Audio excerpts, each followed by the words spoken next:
In episode number 286 of the Reasons I'm Broke podcast, we cover the new Sandman Universe comics coming this year. We also answer some questions from you guys, our very own Brokettes. Our comic book review of the week is Jim Henson's Labyrinth Coronation number 1. All of this and so much more on today's show.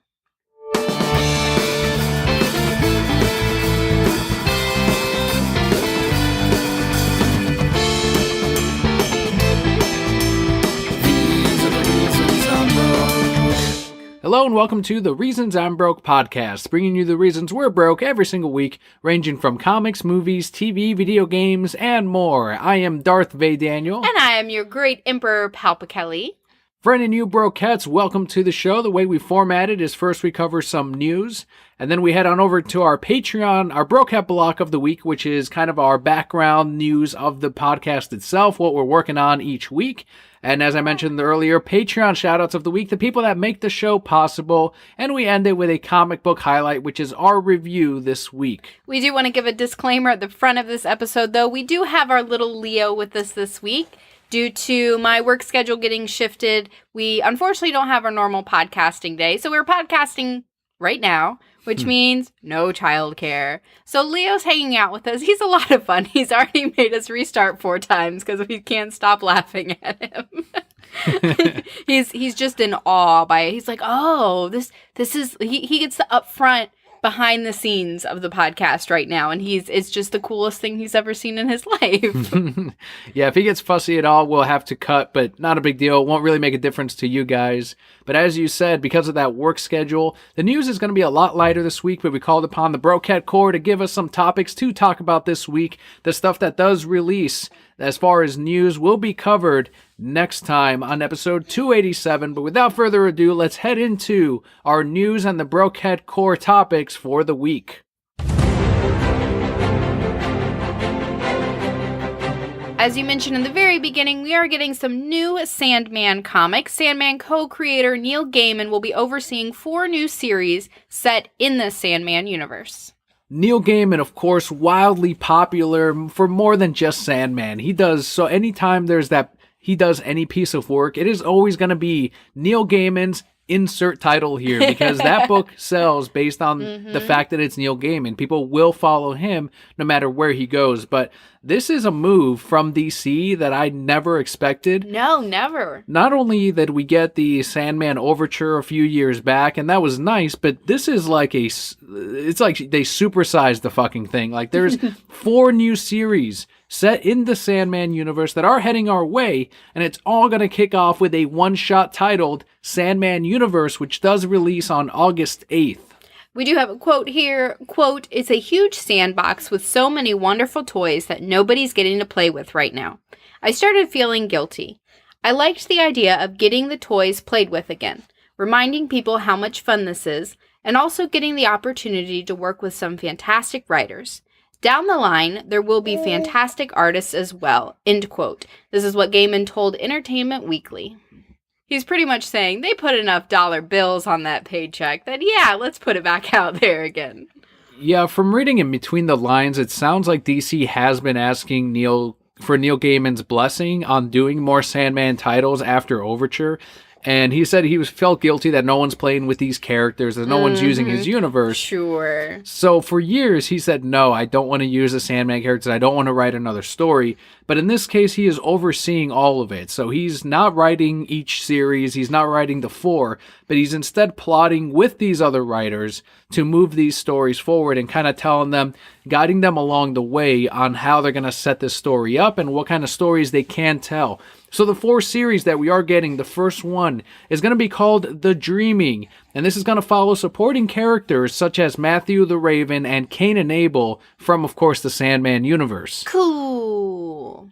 The next series we're going to get is called Books of Magic, the story of a young wizard named Tim Hunter. Also, House of Whispers is the 3rd series we're getting, and this is going to visit the origin of the titular house. So the what? what kind of comics are they writing? The Tit House? The House of Whispers. And the final one is Lucifer, based off the character from the Sandman Universe. I hope every time you open the book, it goes, "Nah, nah, nah, nah, nah." Brought to you by 1 Million Moms. I love that show. Is it based? So it's Lucifer based off the show, right? It's just a continuation of the show because the show was exactly like the comic book. Not at all.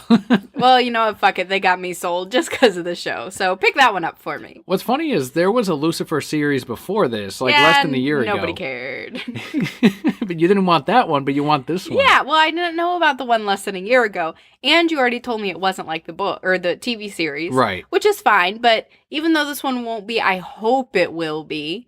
And I'll read it and I'll go, where's Chloe? Where's Maze? Where's Amenadiel? Have you seen the cover for Lucifer? No. Is he not handsome? He's got a giant beard, long hair, and he's a redhead. That was me gagging. No. I don't want this anymore. Redheads with beards? Redheads can't grow facial hair. What about lumberjacks? Like the Oh, you're right. the brawny guy. Isn't he a redhead? Right. I mean, is he? He might be a brunette. Is Brawny a redhead? I feel like I have seen, like, that guy from Rudolph. He was a redhead, and he had that beard, and he fought the Bumble. But Lucifer, no, he's a tall British guy with black hair and not a redhead. So it sounds like you don't want the series now. I still do. I'll read it. Fine. I will support it because I think the Sandman Universe is pretty cool, and we should be supporting that because, yes, we don't get enough of it. I like how he said the toys in the sandbox. I didn't even catch that. Oh, man, I did. I was like, stop it, Neil. And even before these 4 series, they were using him. They are using him in Dark Knight's Metal. So if you're not reading that, he has briefly appeared in it. I believe it was issue 2 when he first showed up. And he showed up at Hobbies. And I think that was like one of 2 appearances that he's made so far in Dark Knight's Metal. So nothing heavy, but I think just enough for people to say, okay, so he is still around. He's doing things in the main DC universe. I don't know how much of this Sandman universe is going to actually cross over with the DC universe. I don't think much, especially if Gaiman is kind of overlooking all of this. It sounds like each of these are going to try to be as standalone as possible with some of the shared characters from the universe. Either way, I'm excited. August 8th. August 8th? Yep, August 8th is a one-shot. Cannot wait. On to the topics from the Brokette Corps. This is going to be the bulk of our discussion for the news portion of today's episode. And we have, thanks to our Discord channel, if you haven't seen our Discord channel, head on over to thereasonsI'mbroke.com, scroll down to the bottom, click on Discord, and it will take you straight to our room. And it is a non-expiring link, so whenever you get the chance, click on there. It'll take you in. If you're a Patreon backer, you get that fancy purple labeling. So right there is where you can meet other Brokette members. You can discuss things. People discuss the news on there, and they talk to each other. They make friends. I hope people find true love on that board. That would make me so might happen. happy. Oh, somebody just pretend to find true love on that board, please. Just Then you gotta invite us to the wedding. Yeah, that'd be great. Eee! So on Discord, at Content Control Pod, who is actually it's Christopher. He runs an independent music podcast. So if you haven't checked it out yet, it's the same name on Twitter, at Content Control Pod, but it's CTRL and then POD. And he actually asked us the greatest Batman/Superman comic story arcs of all time and why from each of us. What is our favorite ones on each one? I don't know if I can narrow it down. I can name my Superman one easily. But if you're going to tell me the best Batman arc of all time, that's going to take me a minute. I don't even know if I can choose the greatest. I'll probably give several ones that everyone should read before you die.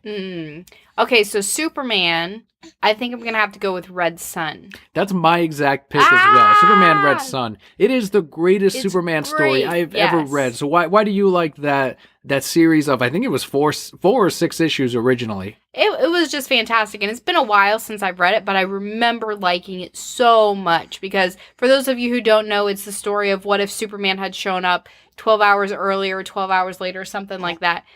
He ends up in communist Russia. And, of course, grows up there and has to be a communist. And it's his story throughout all of that. And you still see the same characters. Lex Luthor is still around. Batman's still around. He saves all the Batmans, by the way. They all, I lobotomized him. But they're all living in my house. Oh, really, Superman? Are they? So it's just a really great story, a fun ride from beginning to end. This what-if world that's just put together very well. The way I always explain it and sell it is exactly what you said, is what if Superman landed in communist Russia and not in the US? So is it nature or is it nurture? Is he still Superman in his core, even though he wasn't raised by the Kents? He's still super. And he's got some of the same tendencies. You've got to read it to find out.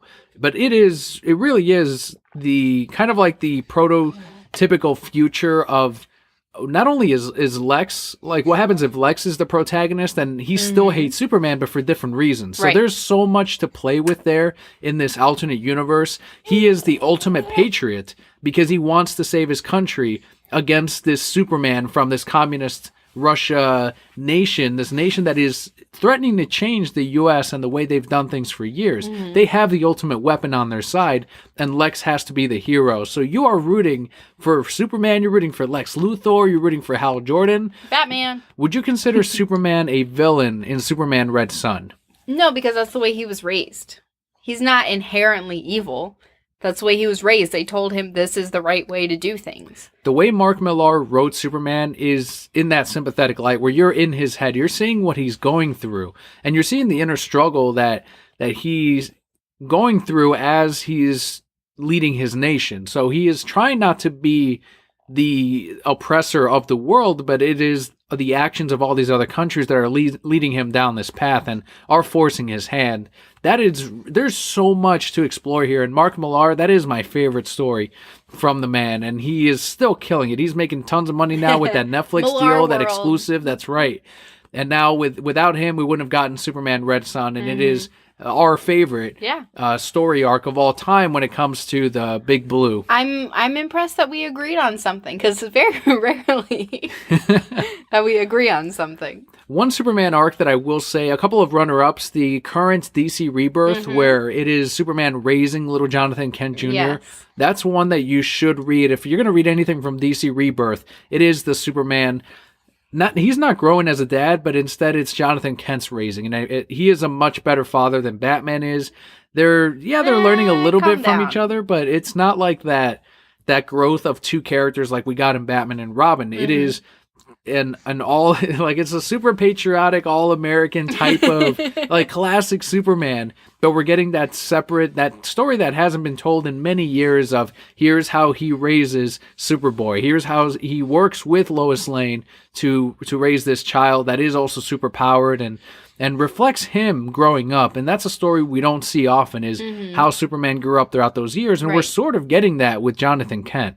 Yeah, that's a really sweet one. I'm enjoying that, especially Jonathan Kent's interaction with Damian and Super Sons. I think that's my favorite part, too. And then seeing Superman be like, oh, yep, listen to your father and me with Batman. Hashtag Superman loves Batman.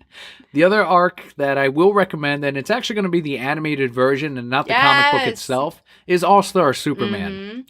That's amazing. If you haven't watched the movie, I don't want to spoil anything because the movie is so good, but you really get to see the duality between him being Superman and him being Clark Kent, and still wanting to help people, but have to play it off as, oh, still Clark Kent. Do, do, do, do, do. Like, I think that's my favorite part. You have Lex in there also, who's just amazing. Yes. Lex is a great, I mean, you feel for him too.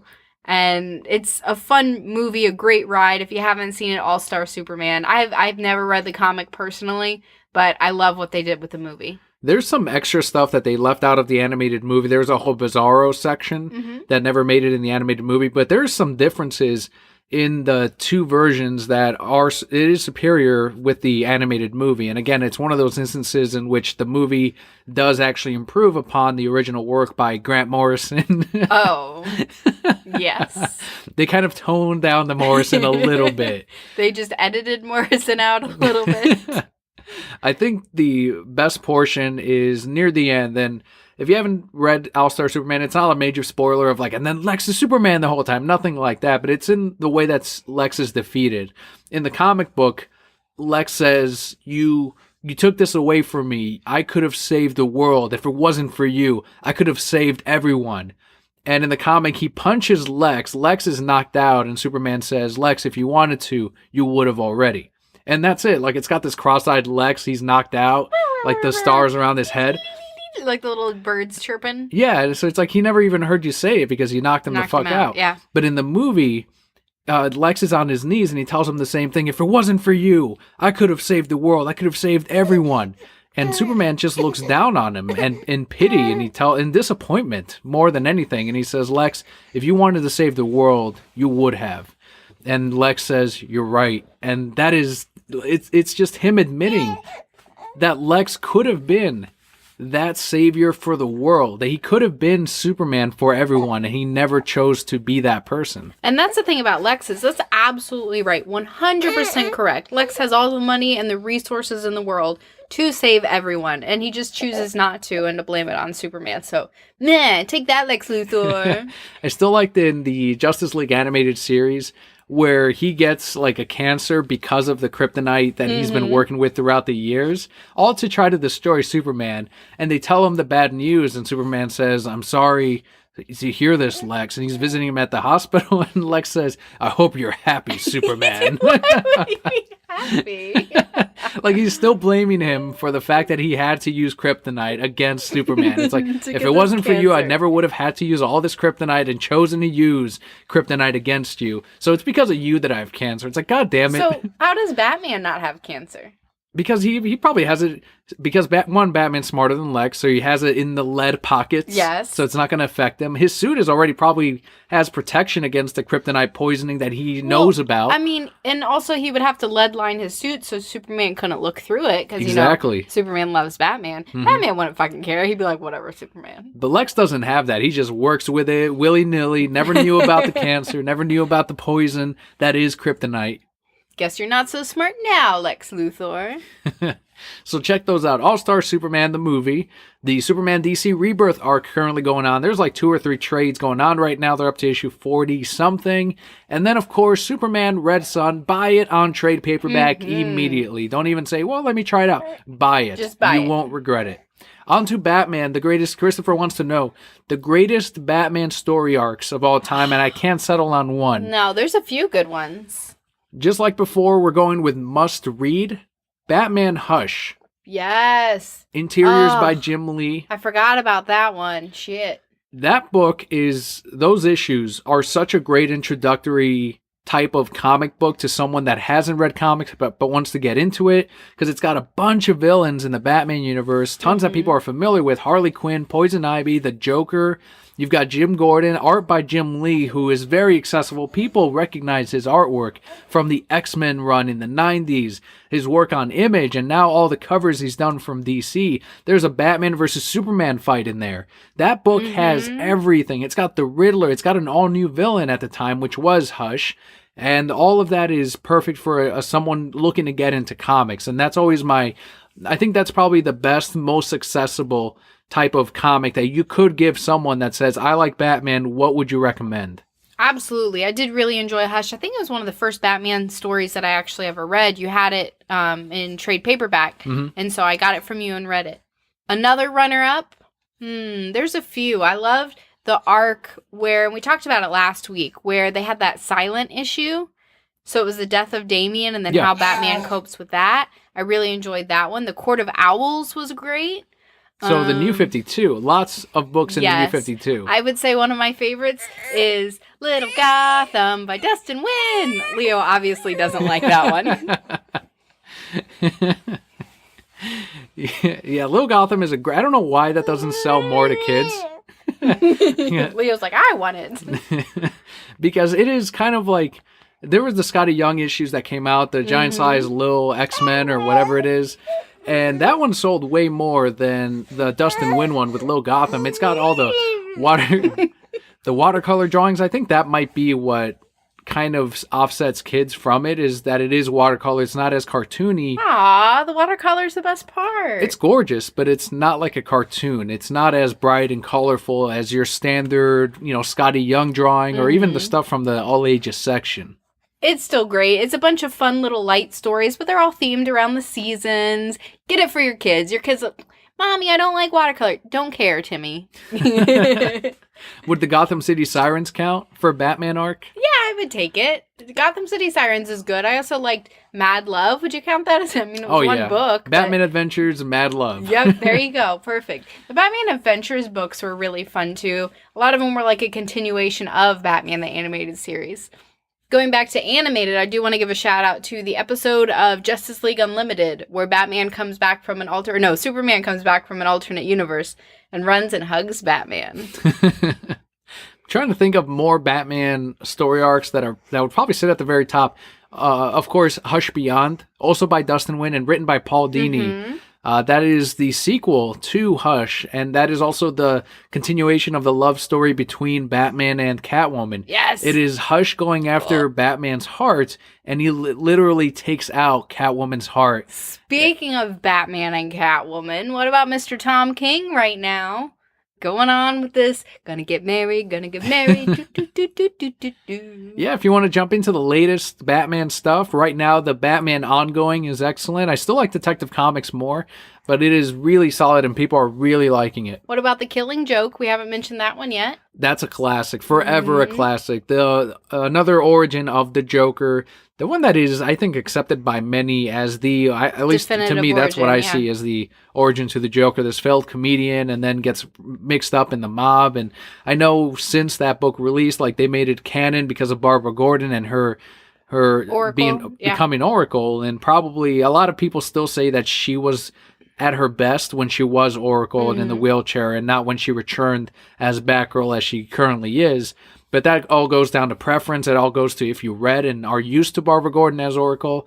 But ever since The Killing Joke came out, and again, they made it a part of the origin, they have made the effort of saying that, I think it was Batman or Joker throughout the years that says that origin may not have been even how he became the Joker. So they've gone back to say, yeah, even though this is canon, we're not officially confirming that the Killing Joke is his actual origin. But it's like, I get it. You want to leave your doors open. You want to tell different stories, and you want to keep the Joker mysterious. Yeah, exactly. And I think that's the biggest part of it is Joker is so much fun because he's mysterious. It's, I heard it was this. Well, I heard it was this, you know? But to me, I'm like, you guys, the fucking Killing Joke, all right? Jesus, read it. That is the origin. Well, there's also the origin from Mask of the Phantasm, which is pretty much the same thing, but... Yeah, very similar. I think the Killing Joke is a lot more sympathetic to Jack Napier, but the Mask of the Phantasm did do, like, the animated series version of the... Well, yeah, you can't really have him, like, taking nudie pictures of Batgirl in the animated series.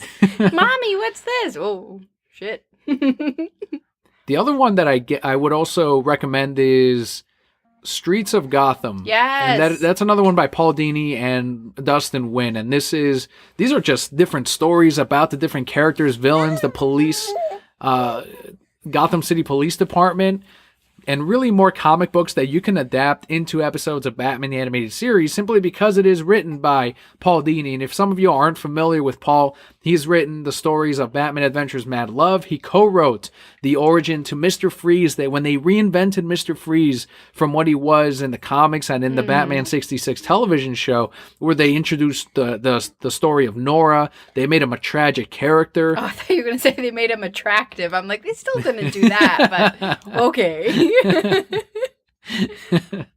So if you liked any of those, Gotham City Sirens, Gotham, Streets of Gotham is what I was saying, and then Batman Adventures Mad Love, Batman Hush, all of those from the minds of Batman the Animated Series. Since we're trying to fill up time, what is your favorite live action arc of Batman? Which is my favorite live action Batman movie, is what you're saying? I mean, I guess. Batman Begins, easily. Yeah, Batman Begins from, you got Ra's al Ghul in there. The Nolan arc of Batman movies. Yeah, something that Christopher was actually pointing out too is that this is the first time we've seen a happy ending on the big screen for Batman. It ended happy? I thought he didn't get his girlfriend.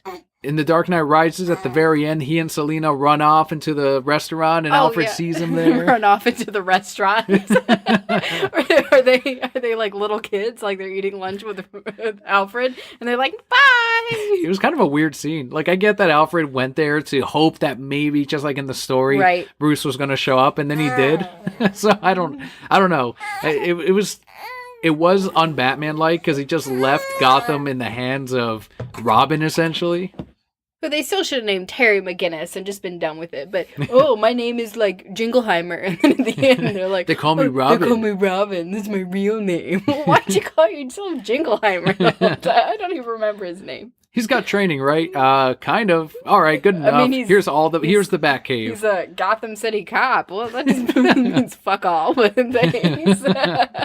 He got apprehended by a thug earlier in the movie. Couldn't fight off the guys like Batman could. Had zero training again, but it's not a perfect ending, but it is an ending. It is a happy ending. It is an ending to the Nolanverse. You can see that about a lot of things. Well, it's an ending.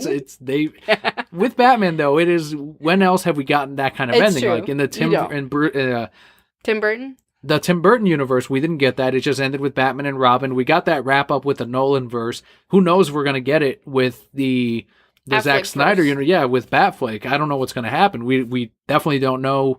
We're getting the Matt Reeves movie, but after that, we're gonna get Flashpoint. Every time you say Matt Reeves, I think Keanu Reeves, and I'm like, what is this man doing directing movies? What about you? What's your favorite live action Batman movie? Definitely one of the ones from the Nolanverse for sure. I would have to go back and rewatch them again because it's been years and years and years since I've seen them. I remember really liking Batman Begins. It was, one of the first ones that you showed me, but I don't think it's my favorite out of the three of them. Maybe, definitely not Maggie Gyllenhaal. No. But I do remember, once we got that Joker, that was that was big for a lot of people. That was a game changer in superhero movies. It really was. And so, I don't know. I like them all for different reasons. I think they all brought something, again, to superhero movies that helped make them as big as they are. Our next Discord question comes from user @alusnak. I apologize if I mispronounced it. You can let me know how to say it next time we talk on Discord or on Twitter. And they asked, what would Marvel have to do for you to see one of their movies? Honestly curious. I love the fact we are getting live-action comic movies, even if I don't care for them. Will I see all of them? Probably. I know Marvel and DC both have bad movies. At least they have one or two good TV shows. And that's end quote for the question. And then Purple Swordfish followed up on Discord by saying, if you answer the Marvel movie question, be sure to add a trigger warning. This is a trigger warning. You are listening to a DC fanboy and a DC fangirl, and apparently if we don't, baby. You thought he was fussy before. You just wait. We need to have warnings on the podcast just so that people know that we aren't in favor of the Marvel universe. We don't like most of the movies. We like 5 of the Marvel movies so far in Disney's umbrella of whatever you want to call what they are, money makers. But he asked, what would Marvel have to do for you to see one of their movies? And we've seen almost all of them. Oh, yeah. It's just been the last few. We didn't see Thor. Right. We didn't see Black Panther. We're not going to see Infinity War. We're not going to see Infinity War. And we didn't see Doctor Strange in the theater, but we saw it on Netflix. Mm-hmm. I think the question that I would want to answer is, what would they have to do for you to see one of maybe their sequels or one of the movies that I have an interest in? But that's what it comes down to for me. The reason I didn't see Black Panther, and many of you have heard it numerous times, is I just don't have any interest in the character. Mm-hmm. I've never read any of his solo comics. He's rarely appeared in any of the comic books that I've read. In Civil War, you could have cut him out of that and it would have been the exact same movie. Same with Spider-Man. You could have cut out most characters. Absolutely. But they needed to have that big fight scene, and they needed to introduce him and that's something Kyle brought up over the weekend, was some of these movies feel like they're prologues to the next prologue to the next prologue. Right. Like they're not as standalone as one would like the very first Captain America movie, which is my favorite of the whole bunch. And that's one reason why Black Panther was in Civil War, just so that people would be familiar with the character when the next time he appeared, or when they finally did the solo movie, which they did recently. But Black Panther, didn't want to see, again, lack of interest. I'm not going to see Doctor Strange 2. I didn't like the first one. We didn't see Thor 3 because we didn't like the first two. I'm not seeing Infinity War because I didn't like the first two Avengers. So it's all very, I don't know if you want to call that logic-based, or I'm just going with, well, these movies aren't for me. This string of movies aren't for me. These sequels are not for me if I didn't enjoy the first two. I'm not going to trash it. I haven't seen it. but I'm also not going to go see it if I know that the chances are I'm not going to enjoy it based on the previous ones in that series. Right. So pretty much the answer to the question is make a movie you like and you'll go see it. Make a good movie. And there's 5 of them in the Marvel Universe, and people are going to ask what it is, and I'll repeat it till the end of time. Captain America 1, 2, and 3. Mm-hmm. Those are 3 right there. First Guardians of the Galaxy and Iron Man 3. All 5 of those movies are great standalone movies. They're well filmed, they're well written, they're well acted. I think Civil War is the weakest of those 3 Captain America movies, and they go in order. 1, 2, and 3 is my favorites. But if you want to see, like, which one does Daniel like? What does he want these movies to be like? Watch Captain America: The First Avenger. That's what I want these movies to be like. I'll even say watch the Incredible Hulk, which is technically a part of the MCU. That's the one where you had Tony Stark show up in the post-credit scene. That could be the other movie that these should be like. I really did like that Incredible Hulk movie more than the rest of the MCU films. And you got a tease of what Captain America was going to be like when you had, I think his name was Bronsky or Blonsky in the movie, where he takes the super soldier serum and he fucking beats up the goddamn Hulk. Damn. And that's the first time you see, like, that's going to be Captain America, because we did not know. And me at the time, I was like, that was the character I was most excited to see, was Cap. And when they finally gave us that tease, at the very end, we get this kind of big monster brawl. And all right, but everything before that was really, really fucking solid. So those are the 2 movies that I'd say if they make them more like that and kind of put more effort into them, then great. But at this point, like someone pointed out on Twitter, the Hulk seems to look worse in CGI every single movie. Yes. And someone else pointed out, well, they don't really have to try as hard anymore because they have those tickets sold already. They don't have to invest that much money in the CGI for Infinity War when they know they're already going to make $1 billion. So when they use the glove, can they just like shine a flashlight on it or something? Like, it's glowing. Oh, yeah. And it'd be totally fine. People would still go see it and love it. Mm-hmm. Ugh. People have already decided that they like this movie. That's, I think, one of the biggest frustrations I have is a lot of people make up their minds before they go see it. And then because based on everyone else, based on what everyone else is saying, how excited they are, and then they justify the things that are wrong with them or overlook it afterwards because their friends liked it and everyone else was excited about it. Whereas the difference, if you go into a movie expecting, oh, this is going to be shit, then you're going to find everything that is wrong, and you're not going to justify the good things. You're just going to be pointing out the terrible things in the movie. And it's much easier to be negative when there's already that incline towards it, and it's easier to be positive when, again, there's that precedence already. So that's kind of the tangent I guess I'm going within the treatment between the two companies of Disney and Warner Brothers. When you're working uphill, you have to work harder to impress people, even though some of the movies may be better than the other companies, but because they have been doing it first and because people have already decided that they like these movies, no matter how shitty they are, like Ant-Man or Doctor Strange or the first 2 Avengers, they're still going to go and like them initially at least, and then later on pretend, oh yeah, those first Thors weren't really that good. When are people going to admit that Avengers wasn't that good? They're doing it now, especially with Infinity War around the corner. For me, they would have to pay for my ticket and watch my kid. Not even then. Like, Bobby offered for us to go see Black Panther, and I'm like, it's going to be a waste of time. Did he offer to watch our kid too? He did not. Okay, well, see, there we go. But I'm in the same boat as you. And again, for those of you who are new to the show, we preface by saying we view films a little bit differently than other people do because we're really looking for that substance in there. It's difficult for us to go, and while I know a lot of people enjoy the Marvel movies, there's just not a lot of substance to them. It's a lot of action. They're the action movies of today, and that's fine. And ultimately, at the end of the day, I'm very glad that these comic movies are out there, that is keeping the comic industry alive, that is pulling people into reading the books and getting people talking about these characters. I'm appreciative of that. So don't get me wrong by thinking like, oh, Kelli just doesn't want Marvel movies. Like, no, that's fine. You enjoy them. Go enjoy them. But they're not for us. You know, I really want to see something with a lot of heart. I've yet to watch a Marvel movie and cry during it. And for me, that's when I know I'm invested in a movie. When you get to that low point of the movie and I am feeling so much for these characters that I'm sitting in the movie, you know, crying, or I'm upset, or I'm hoping that it gets to a better point. And I haven't seen a Marvel movie that does that for me yet. Did you cry during Yondu's scene in Guardians 2? Oh, yeah, I probably did. There's right. one right there. When he's like, I'm your daddy, or something weird. I don't even remember what he says. What about Captain America 1 where he still owes her that dance? I don't remember. But I probably cried. Okay, so there's been 2. But Guardians of the Galaxy...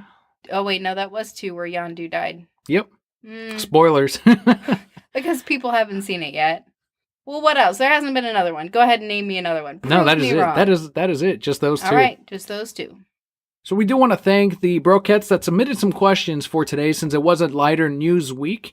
If you ever want to submit a question, though, you can do it at any point throughout the week. You don't have to wait for us to kind of rally the core. You can do it at any time. Shoot us a tweet. Use the SpeakPipe link in the description of today's episode. But let's head into the Brokette block where we talk about the workings, the background of the show. Do I get to sing my song now? Go for it. Moana, make way. Oh, wait, no. Oh, Brokettes, here's our day, here's our day. We did things all the week, and now we gonna tell you about it in the Brokette block. It's not bad. That was pretty good. It was terrible, don't lie to me. So the first one, Tommy Wiseau did not get invited to the Oscars. No! You know what he did get invited to? The Golden Globes. And you know what else? The bigger award show. The biggest award show. The Oscars. Tommy Wiseau, we have sent you the invite officially on Twitter. We are now sending it officially via the podcast. We are inviting you to be the third host, the first ever third host to the Oscar Awards, the definitive movie awards that already went by. The Oscars are riding on the coattails of the Oscars, which decided the true winners. And actually, his movie won a Oscar as well. It did. We have a space for you, Tommy, in the closet. We're gonna move the dog's bed, and you can sit there. We would rent a nice studio if Tommy showed up. If you are involved in the production of a Oscar award-winning movie, you can qualify for the third host. So, Tommy, third host invitation for the 2019 Oscar Awards. You have less than a year to tell us, though.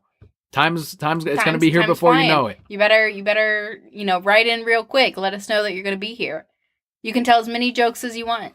In all fairness, they should have fucking taken him to the Oscars. Yeah. Like, his fucking movie was up for Best Adapted Screenplay. They took him to the Golden Globes, and now because of James Franco's accusations, that fucked it up for Tommy Wiseau. Greg Sestero couldn't even go. Tommy said that even, Greg should have gone, because he's the one who wrote the book that it's all based on. And they didn't get invitations to go. That is some fucking nonsense. I can't believe somebody didn't, take him as their +1. I would have. I'd have been like, sorry, Daniel. I know we got this Oscar invite, but I'm taking Tommy Wiseau because he deserves to be there.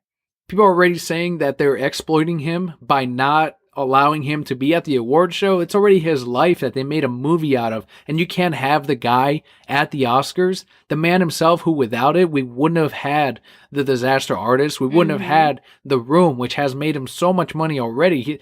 They asked him at a recent interview, how much money did you put into The Room? And he said, a lot.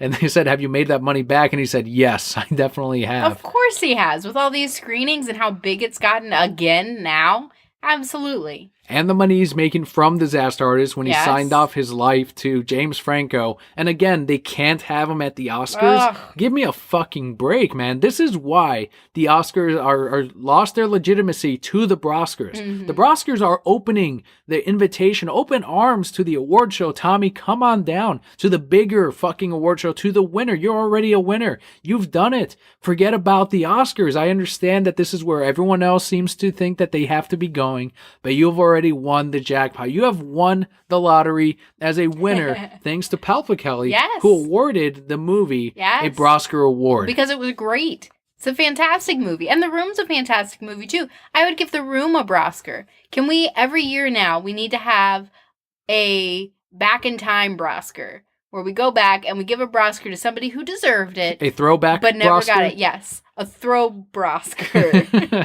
Because Beauty and the Beast needed to win it for the original run. And The Room needed to win it.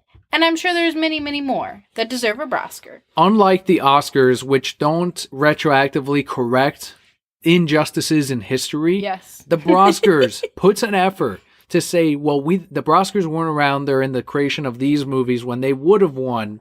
So instead, here you go. We are awarding it to you now. And we weren't around during the creation of these movies when they would have won. That's right. So how unfair is it to the movies that they can't win a Oscar? That we weren't even around.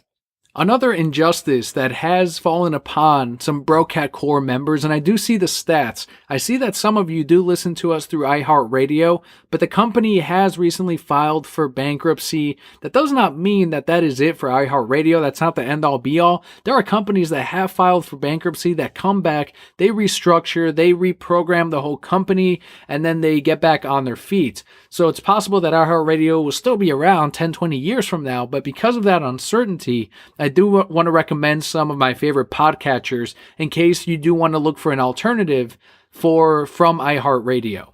I will mention iTunes because that is the only place that I ever listen to a podcast. My favorite podcatcher, and it is available both on Apple devices and on Android, is actually Pocket Casts.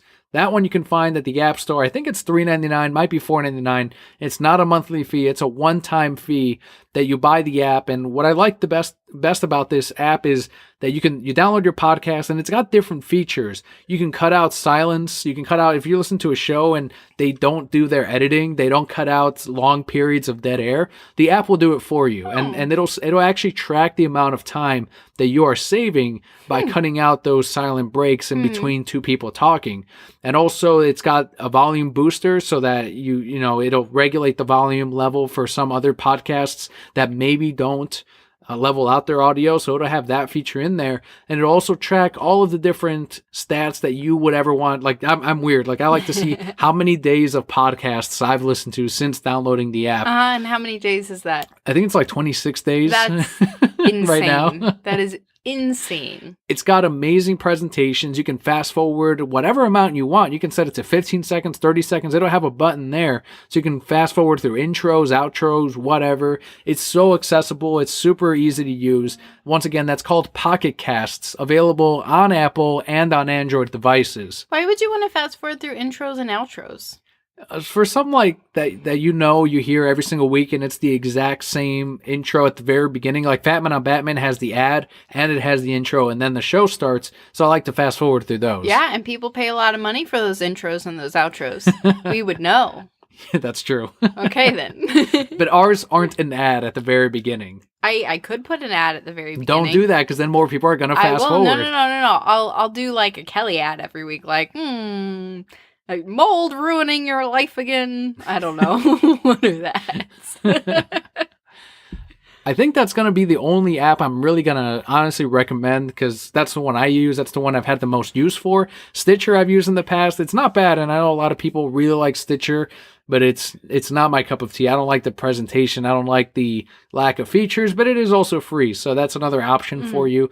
Google Play Music would probably be the other one that I would say if you're an Android user, it's going to be pre-installed on your phone already. It's through Google Play Music. It's already on every single one of everyone's phones, and you can actually download podcasts through the new feature. They did a whole update where they started carrying podcasts on the app. I don't believe you that it's on every single phone.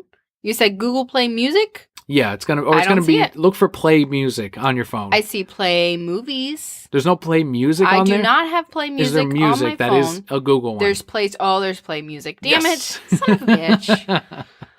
It's on there. It's on every phone. It is. I'm sure. Oh, look, but it's making me sign up and shit. It's saying I gotta pay like $14. Hit no thanks. Oh. That's for like the unlimited music type of thing. No, you don't have to do any of it. But also if you use our link, if anything, if you're like, I really don't know which app is already on my phone that I can use, if you head on over to thereasonsimbroke.com, we've got 2 buttons, subscribe on Apple, and that'll take you straight to the Apple Podcasts app, which is on every Android or Apple device, or subscribe on Android. And then when you click on that link, it'll actually bring up whatever app you use that is compatible with our podcast, and it'll ask if you want to subscribe to that. So that's one of the more recent upgrades we've done to the website. We're fancy. Look, there's our podcast. I found it on Google Music. That's Google right. Play Music. It's a little orange triangle. Sideways triangle for those of you trying to find it and are phone illiterate like I am. I will say, talking about iHeartRadio though, I mentioned to somebody today because I learn more things about life through this podcast that I normally wouldn't know. So I don't read news. I'm one of those people. I don't know what goes on outside the world until you tell me. But you told me about iHeartRadio, and I was like, I can use this in my everyday life. So I'm at work typing on the computer. Somebody's behind me. I'm like, iHeartRadio filed for bankruptcy. Like typing on my music. And somebody goes, well, maybe they shouldn't give away so many things for free. And I'm like, oh, they do have free music all the time. I don't think that's why they filed, but it made me laugh. It was funny. I never want to see these companies go under. Like, I think overall it's a terrible thing that iHeart is going away. Aside from the users that love that app, that's one less place that our podcast is available now. Right. So that's every podcast is hurt with iHeartRadio going away. All content creators are hurt by it, but hopefully another, all new apps are coming up all the time, and maybe you'll discover a new one, or maybe iHeartRadio will turn it around and it won't even matter anyway. Speaking of things closing, you told me about something that is going away that was very near and dear to your heart. And I think it'd be great if you would share it with our Brokettes. Yeah, when I lived up in Illinois, there was a comic shop called Dreamland Comics. And this was the one that I really had a subscription for. That was my shop with my very first comic book subscription. When I was a kid, I used to shop at Keith's Comics, and it's still around. It's got a K for comics and an X for comics at the very end. They're still around, and that is like your typical type of the comic book guy from The Simpsons type of shop. It's kind of a little bit darker. It's not as well maintained, but it had some books that the other store didn't. It had Sonic the Hedgehog, which I used to read a lot of. They had a wider selection. And then I discovered there was also Gotham City Comics in town as well. And that was a competitor. And they were more gaming oriented. So that's where I used to play Pokemon at. But they also had some comics, but they were mainly focused on individual cards. And that one eventually closed down. But when I discovered Dreamland Comics, that was like the step up to, holy shit, comic shops can look like this. This was a type of store that killed all expectations of it's got to be run down, it's got to be low lit. This place was always clean. It had everything properly labeled. It had a great sub program, and that's where I ended up making my subscription home, and that's where I was for many years. And then I, of course, moved down here to Florida over 10 years ago, and I had to move my subscription down to a new shop here. But because of Dreamland Comics, it set that expectation for me in comic shops when I go to look at places where that was the first one where it's like, these are real, these can be really nice. And I was afraid I wouldn't find something like it when I moved to Florida, and thankfully I did. But because of that first shop, it changed my perspective of the comic store. And I had so many great memories from shopping there over the years. But I come to find out this week they had a big announcement, because I like them on Facebook. Every time I go up and visit, I make sure to stop by Dreamland and buy something, because I have to support my old home store. And come to find out that they needed to sell off the store to another buyer, which was Dwight's Comics. So it looks like they weren't able to maintain the type of profit that they needed to continue. I'm not sure what ended up happening. I know there was a second store at one point, and they had to close that down. They're mainly going to focus on online sales, so they might have some kind of account still open through Diamond, and then just operate out of their home. I'm not too sure, but the new owners, Dwight's Comics, took over. So that's one of the things where it's like a part of my childhood, died this week. And there's a rebirth with that, because it didn't just close down. Someone else took over the shop. So when I go back up, I'm going to have to visit the store and, kind of see the changes that come with the new management. And they're very active on Instagram. They're doing videos. So I hope it's a better store overall for a lot of those subscribers that are used to Dreamland Comics. And best of luck, of course, to Dwight's Comics.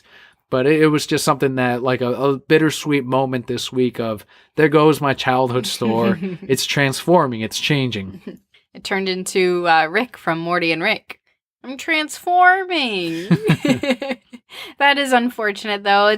It's a great way to tie in the message that everyone should support their local comic shop, support small businesses, support local businesses, because there are real people behind these that don't have all the capital behind it to back it up. And with the Brokette block out of the way, let's head into our Patreon shoutouts of the week.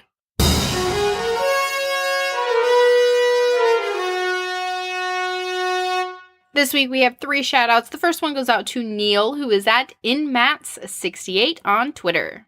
He recently retweeted 9 favorite unforgettable DBZ moments. What are these? Tell me. I'll tell you if they're unforgettable. So there was the Majin Vegeta moment where he knocks out Trunks. It's unforgettable. Okay, continue. The first time Goku turned Super Saiyan against Frieza. Oh, yeah, okay. The one-handed Kamehameha from Gohan against Cell to defeat him. Yeah, all right. And I had forgotten that Vegeta actually distracted Cell for a moment, which was enough for Gohan to get the upper hand on the Kamehameha. And I was like, holy shit, that's right. Vegeta did blast Cell and distracted him just enough. Him. Literally did. And there was also, what was another big one? There was the, Piccolo. Of course, doing the special beam cannon through Raditz and Goku. Cool. I do remember that. What else? Krillin dying, which eventually made Goku go Super Saiyan. Yes. What about when you find out that Trunks is Vegeta and Bulma's kid? I don't think that was in the top 9. I think it was mainly like fights. No, who cares about those? I'll tell you my 9 unforgettable moments. They all involve Vegeta. So just think of all the Vegeta moments and you'll be fine. One of my favorite Vegeta moments still is in the first Frieza on Planet Namek when when Vegeta is dying and he's just weeping as he tells Goku the importance of their people, the importance of being a Saiyan, because Goku never really understood that pride that Vegeta had for what they are, their race. And he's sitting there crying and weeping and trying to explain to Goku the importance of everything and why he must defeat Frieza and what Frieza has done to their people. And then Frieza, kills him, finishes him off. And that's an amazing moment to me still, where you first see the Prince truly break down and be the most truthful that I think he's ever been to Goku. And that's why Vegeta is so cool. I got in an argument. Did I talk about the argument on the podcast yet? Probably. Where somebody's like, Goku's better than Vegeta and Vegeta's not cool. So it's like me and a bunch of people around me. And by a bunch, I mean like 3. And we're all talking about this. And they're all like, yeah, Goku, not Vegeta, But they all agreed that it was unfair that Vegeta did not kill Frieza in Resurrection F. Everybody agreed that was terrible and that Toriyama's an asshole. And then some guy's like, have you ever seen Vegeta beat anybody? And I'm like, no, because Toriyama hates him. Well, that's true, but okay then. Your point is invalid because you just agreed with me. And I'm always right, so... You think Toriyama did that just specifically to bother Vegeta fans? I feel that he did. I feel that he is... Is he the George Lucas of DBZ? Probably. When he's on his deathbed, I want him to be like, Vegeta really was cool. And then we can all be like, yes. Next Patreon shout out goes out to John on Twitter at John72Tex. John posted a close-up of his Harrison Ford autographed Millennium Falcon display. That sounds badass. A thing of beauty. It is awesome. So he took a shot of it, and it's got the full display. I don't even know how big this thing looks, but looking at the signature from Harrison Ford, that is a big fucking Millennium Falcon, and it is gorgeous. So how did he get it there to get a signature? I do not know the story to it. Like in a little wagon?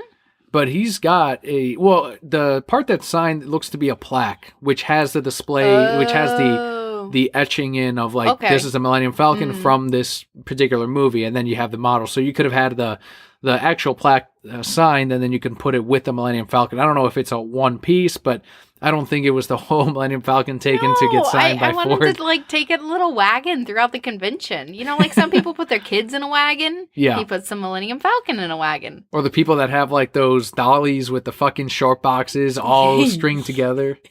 With the bungee cords? Yes. Yes. Please tell me you bungee corded the Millennium Falcon. Final shout out goes out to Brian on Twitter at BrianShaup1. Brian has been retweeting the hashtag JL reunion post from throughout the internet asking for the Justice League animated return. Yes, please. All the voice actors, including Kevin Conroy. So Batman's in already, so it's good. The important part is in. Right. They've all been saying, we want a reunion, even if it's a one-off special, even if it's a movie, if it's a TV show. We all want to come back and revoice the Justice League again. Get the crew back together. Please do. And if they're going to do it, and it seems like the voice actors want the fans to voice that out, because it sounds like Warner Brothers is gauging interest, if people would even want this. And when all the voice actors are saying, yes, this is working, hashtag JL Reunion, use it, they're saying Warner Brothers is listening. That's fantastic, because we are such big fans of the Justice League animated, Justice League Unlimited, mostly because it's pretty much Batman the Animated Series and Friends. A continuation of BTAS, and Yes. It is awesome. I want a reunion, especially now that a lot of these voice actors are dropping. You know, they're getting to that age where they're just getting so old. And as much as we can have from Kevin Conroy, we will appreciate it. As much as possible. Never end this contract. Keep the man working. Same with Mark Hamill. If you're going to have Joker in that shit too, yes, definitely do it now. Do it today. Can I say I always find it interesting that the abbreviation for Batman the Animated Series is almost BATS. Yeah. It's really cool. So thank you guys so much for your Patreon support. If you too would like your shout out every single month, head on over to patreon.com/thereasonsimbroke. For as little as $1 a month, a single dollar a month, you get the podcast early, you get your shout out every single month, you get entered into the giveaways when we do them. And of course, our podcast will always be free. The best thing you can do for us is leave us a review on any of those places that you listen to our podcast. Let your friends know about us. Reach out to us on Twitter. Talk to us on Discord now that we have that. Hashtag Discord while I record. Except not today. Sorry. But any of those things, the reason we do this podcast is for all of you guys. And a huge thanks to decalavenue.com for the help at the $5 decal reward tier. Also, don't forget t-shirts. We've got a merch section at thereasonsimbroke.com. So if you want a t-shirt, you want to represent the core, check out our t-shirts. I found my new t-shirt. I'm so excited. It fell under the bed and lived there for like 5 months. Which t-shirt was it? The blue one with our new logo on it. Nice. I love it. I've been looking everywhere for it. I'm like, this fucking t-shirt, where'd it go? And then we got a new bed frame because our bed frame had wheels on it. And so every 5 days, the bed would be on a different side of the room. Because just getting in it with a baby, you just roll across the room. So I got a new bed frame, cleaned out the bottom, and I was like, oh, here's that fucking shirt. It's just been hiding down here. So it's in the wash. I'm excited. And you too can buy a shirt and lose it underneath the bed. And then you have to purchase another one. So if you do buy a shirt, though, it does not tell us who has purchased the shirt. Right. So make sure you take a picture, throw it up on Twitter so we can thank you personally for supporting the podcast. And let's head into our final part of the show, the comic book highlight of the week.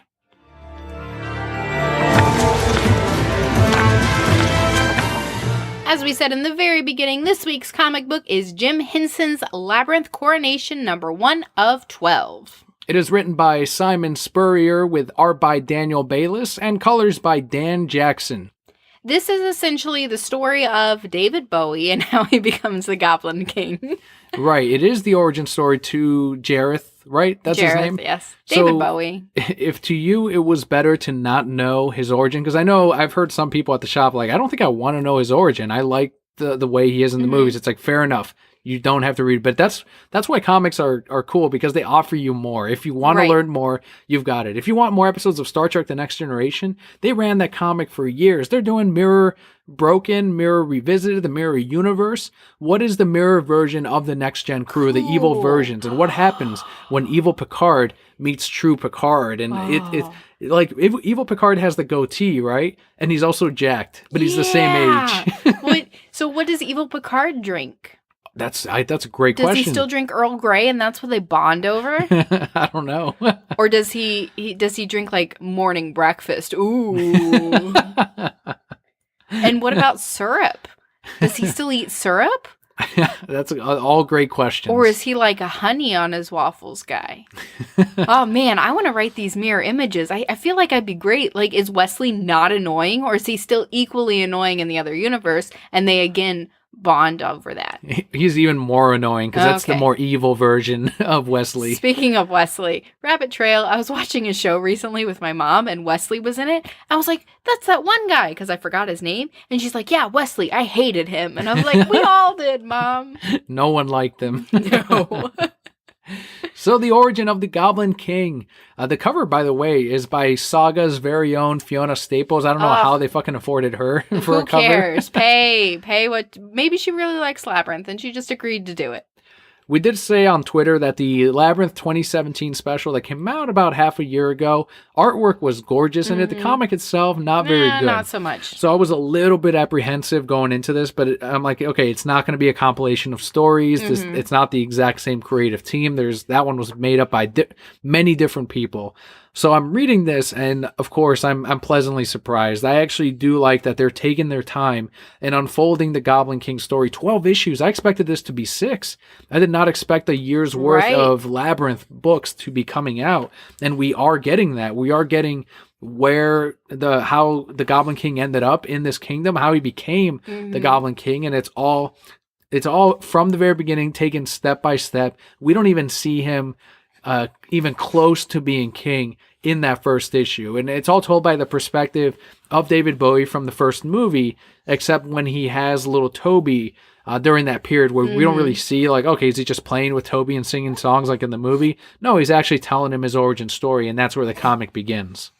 I don't want to ruin anything if anybody wants to read this, but know that I thought it was a great beginning. I really enjoy this. I like where it's going. I like our main character, not just because she's a redhead. Woke up from a nap. Not just because she's a redhead, but because she's a badass. She's not a beach ant. She's not a beach ant. But there are beach ants in this book. Yeah, there are. I like the artwork. I like that it looks like David Bowie. It looks like it fits right out of the Labyrinth universe. Did we look to see if there's that, like, big old bulge that should not exist? There's no giant bulge on David Bowie, but he's also wearing black pants, so you can't really see if they're he's got to be wearing white in one of these issues for you to really be able to tell. Damn it. We'll see it sometime in this book, I'm sure, because that's what makes him the Goblin King. So far, I would say if you did like Labyrinth and you do want an interesting origin story to Goblin King, one that I right now I'm saying is doing him justice. And again, it's just the first issue in this maxi series, so who knows? But right now, yes, I do recommend issue 1 of Labyrinth Coronation. And it's a great jumping on point because it's number 1. That's true. So thank you. Excuse me. Thank you so much for joining us on today's episode. Again, we apologize for the lighter news week. We're going to have more news next week as we build up what would have been this week's into next week's, along with all the stuff that's going to come out next weekend. We just wanted to definitely make sure that we did have an episode for all of you for this coming weekend. We apologize for the baby cries as well throughout, but sometimes you just gotta have the little man, and like we said, we always want to put out a show for you, even if it's a little harder for Daniel to edit or a little more choppy than normal. Definitely way more difficult. But now you have much longer to edit. But stay tuned for a baby-free, super-sized news episode next week. Now that I say this, there will be no news this week. Probably. It'll be a slow news week. So thank you so much for joining us. I'm Daniel. And I'm Emperor Kelli. And Brokette Corps, all will be well. We'll see you next week.